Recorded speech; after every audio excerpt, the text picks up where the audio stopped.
Welcome to humanity. This is our one. Whatever it takes, we got to say whatever it takes is what it took. This is Brock Lesnar, and you're listening to Fight Net Radio. Yo, hi, this is Sugar Ray Leonard, and you listen to Fight Net Radio. Ladies and gentlemen, it's time to listen to Fight Net Radio. Lee Harvey Oswald, what's your name? How am I supposed to know you? This is Frank Shamrock. You're listening to Fight Net Radio. Hi, this is Nia, the Knockout St. John. You're listening to Fight Net Radio, and there's no way I would ever touch Lee. This is Chuck Jackson. I am Stephen Bonner, and you're listening to Fight Net Radio. Dan Henderson, you're listening to Fight Net Radio. Everybody, welcome to Fight Net Radio, where Lee's burning every bridge there is out there. All right. Hi, this is Manny Pacquiao. I'll fight anybody on FightNetRadio.com. Hey, I'm the king of the world! Hold it, you're not that crazy. I'm a bad man! I took up the world! Hey, we're recording. Hi, everybody. Welcome to Fight Net Radio. Today, I am live at Treasure Island Hotel and Casino. I'm in a ballroom, or somebody's room for that matter. So, have you ever been to the Treasure Island before, Andrew? Yes, sir. All right, well, apparently on the second floor, they have a ballroom. I was not aware of it until I went up an elevator, got off, made a left, and found myself in a ballroom surrounded by people getting ready to fight. Nice. I got here early. I stayed the course of being a professional reporter. And all I've done is taken a massive load of crap today via social media. You secondarily, but apparently since my name is out there first, I'm taking the load of crap for everybody. Good, we were good. talking about this before we started. People are really like, how the F can you pick Jesse Vargas? Now, we were talking, Andrew and I, before we started. We're going to just sort of pick up in the middle of our conversation of, let's go straight to the what Andrew saw at the weigh-in. What did you physically see? I witnessed Pacquiao that did not look intense for this fight at all, Lee. I mean, Manny was up there smiling. He's not taking this fight serious, and Jesse Vargas needs to capitalize on that. You know, Manny is acting like he's a sparring match. Vargas needs to prove early that he's not. And what I mean by that is in boxing, you get 2 warnings. I think Vargas needs to use them both in this fight. And what I'm saying, Lee, is not to come out and do it blatantly. Don't get caught. Don't do it to get caught. But keep doing it until you're caught. Twice. Then stop it. But everything that you have to do to make Pacquiao realize that he's in a fight and not a sparring match, not a step-over opponent, he needs to do tomorrow night. And I think he can. I like the kid's right hand. I like his height. I like his reach. I like his boxing ability. And I love the timing of this fight. This is why I pick Vargas to upset Manny Pacquiao. Listen to me, people. If Manny Pacquiao, if this was 8 years ago and he was in his prime, juicing, I would have him winning this fight hands down. You're right. It's a 12-1 dog. But we're not at that moment anymore. Manny Pacquiao has been on the decline for years now. He's taking on a 27-year-old who only has a defeat because a ref had a minor mistake in the ring 2 fights ago. He didn't do it on purpose. Okay, so let's logically discuss this breakdown again, okay? And I'll cite the ESPN article and I'll read off everybody's picks. But trust me when I say this, it's me, Andrew, and Joel Cortez picking Jesse Vargas. That's literally the only people that I've seen that believe it, and I'll go to it. Let's take this from an analysis point of view, all right?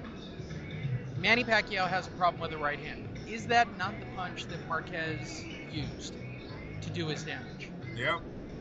Okay. And Mayweather and Floyd. Okay. Is it not the right hand that Jesse Vargas had that actually put Timothy Bradley down? Yes, sir. Okay. So if I've got a guy who's legitimately bigger, who's legitimately younger, who's trained harder, who should be faster, who should have the reach, who should have the size. He said in his press conference, I got a lot of right hands, right? He's calling his shot. I'm just going to come with a right hand. That's my whole fight plan. And he knows he's not going to get a decision.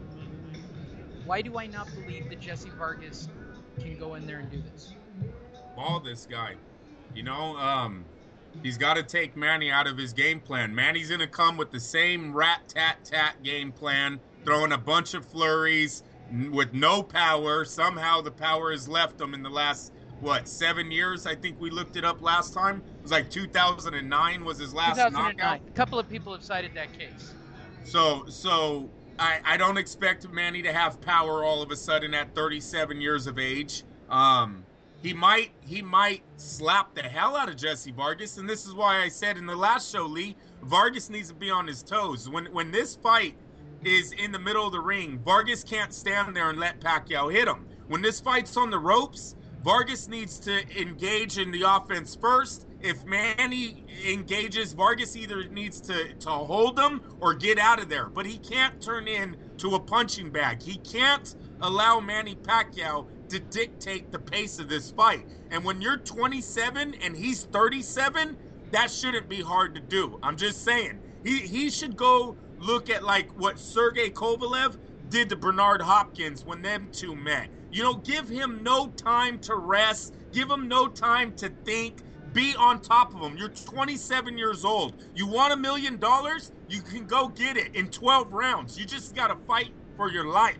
Manny, I'm telling you right now, is not fighting for his life on Saturday night. He's been there way too many times. At the weigh-ins, he didn't even look like he was interested. If anyone looked, when Vargas stepped away, they wanted them to do a face-off. Manny was clearly okay with just walking away and calling it good. It was actually Top Rank that put them back together. I don't see the burning fire that Manny used to have. Everyone used to talk about a fire that was in Manny Pacquiao like no one else. He was the most exciting thing in the ring. He hasn't been the most exciting thing in the ring for years now. Let's stop it. You know, I have to ask a question, Andrew, because we've actually talked like a real show here for the last few minutes. Do you think the belt buckles on the Top Rank girls like cut in a little bit below their belly button? Yes. Have you ever wondered that as much as I do? Bob Arum does a very good job of setting up the Top Rank girls. The best in sports, Lee, is Corona and Top Rank. Literally branded ring card girls with those belts. I mean, it's almost ridiculous. They have great abs and a lot of plastic. Doing good. That's a great combination. Great abs and plastic is a great combination. I'm just throwing that in there because we probably talked real boxing for this show for probably a consecutive period of time, which is a little heavy for everybody. And I'm trying to keep it down. I'm actually at the press table. There are people sitting around me, and they're staring at me.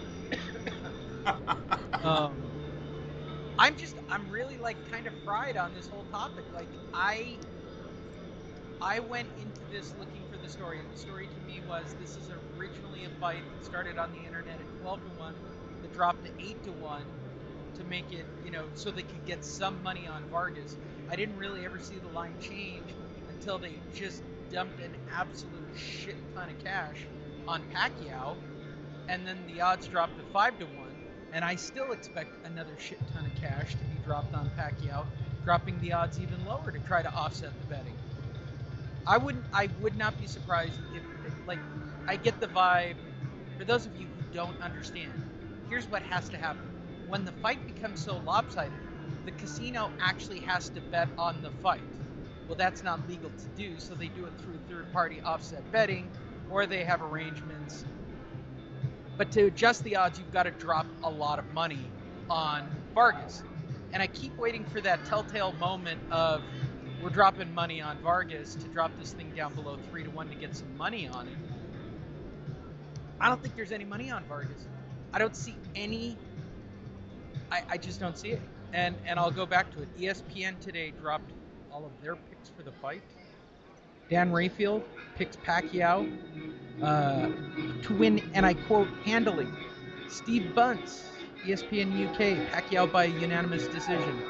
Nick Parkinson, ESPN UK, Pacquiao by unanimous decision. Brian Campbell, ESPN, Pacquiao by unanimous decision. Teddy Atlas, blind, crazy bastard that he is, right? Pacquiao by decision. Pacquiao is in the twilight of his great career while Vargas is coming into his own. Vargas is performing with solidness and confidence of a top fighter who has developed a coy delivery system for the right hand. But at the end of the day, the ultra-athletic Pacquiao will be a bit too fast for the solid but still one-dimensional Vargas. Pac-Man wins a decision after surviving a scare where he is shaken.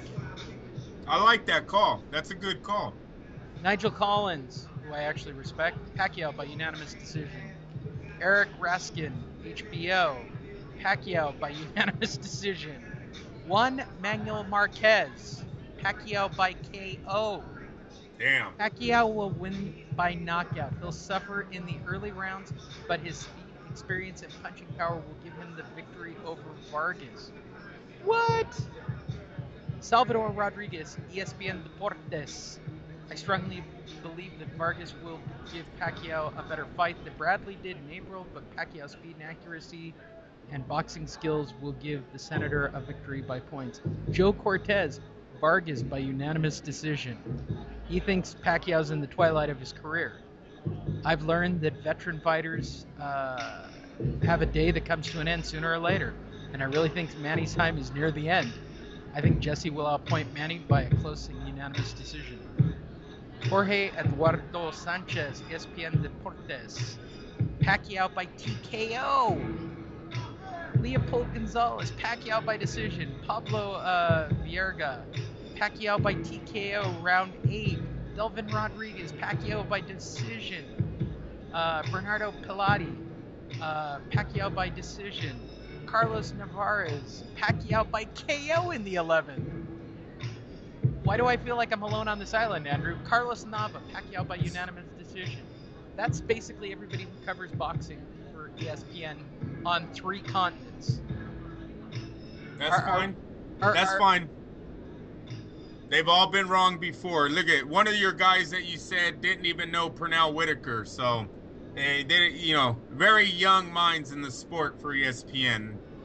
Juan Manuel Marquez, let's not forget, this is the man that said Mexican Americans aren't real warriors because they're not true Mexicans. Don't forget that, people. He did say that about Juan Diaz. So I throw his prediction to the side right away.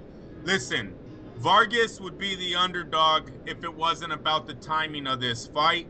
I like Teddy Atlas's call. I like Joe Cortez's call. I think both of those is what we're going to see tomorrow night. It's going to be up to Vargas if he wants this win or not. I don't believe this win is in Pacquiao's hands. I believe it's in Vargas's hands. If Vargas wants to prove that at 27 an old fighter can't beat him, he can prove that tomorrow night. He's bigger, he's stronger, and he has a perfect weapon that nullifies all of Manny Pacquiao's offense, and that's the right hand.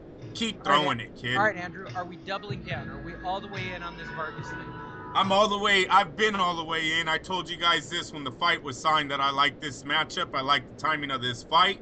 I am sticking with Jesse Vargas. Why am I the one taking shit on social media? What am I missing about this? Wait, They're starting to box here. How exciting! That's what I'm talking about, Lee. You're the man, dude. You're very lucky, bro. You're very lucky. 2 nights of boxing. All right, that's it. Andrew and I have made our picks. Unless something dramatic happens between now and fight time, we'll get it out to you guys. That's it, Andrew. There's no turning back from here. It's just. All right, bro. Is he gonna win by unanimous decision? Yes, yes, yes. Bet it. My guys, I sent the text out today, Lee. The bets will be coming in. There you go. Double down on Vargas. That's it from us. We'll have a wrap-up for you after the fight, and we'll get it out to you guys Sunday morning. We appreciate all of you listening. I'm going to watch some boxing at the Treasure Island. Hopefully you guys are home on a Friday night. You shouldn't be home on a Friday night. If you're in Vegas, you should be. Nebraska. He's from Nebraska. Hell yeah. Nelson. Oh yeah, Steve Loco Nelson, dude. Nothing says ballroom boxing. All right, Andrew, anything you want to add?